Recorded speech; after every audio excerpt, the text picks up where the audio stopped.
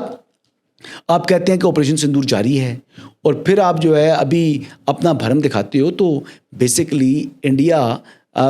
جب تک نریندر مودی ہے جی، میں یہ یقین سے کہہ سکتا ہوں کہ انڈیا جو ہے وہ زوال پذیر ہی رہے گا. پہلے آپ نے کہا جی ٹرمپ نے مجھے کہا کہ تم کینیڈا آئے ہو تو واشنگٹن ہی آ جاؤ، جبکہ اسی دن جناب انہوں نے حافظ سعید عاصم منیر صاحب کو لنچ پہ بلایا ہوا تھا. ٹرمپ نے وہاں پر جو ہے وہ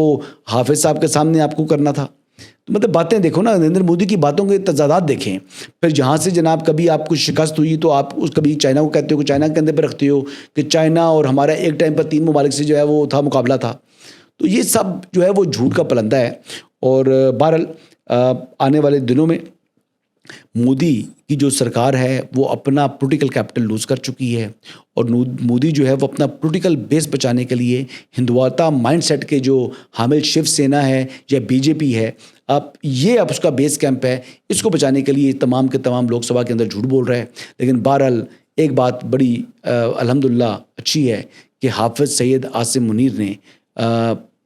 نریندر مودی کی سیاست کو ختم کر دی ہے. اور اسی نوٹ کے اوپر آج آپ سے اجازت لوں گا. انشاءاللہ کل مزید اپڈیٹس کے ساتھ آپ کی خدمت میں دوبارہ حاضر ہوں گا. اجازت دیجیے گا. اللہ حافظ.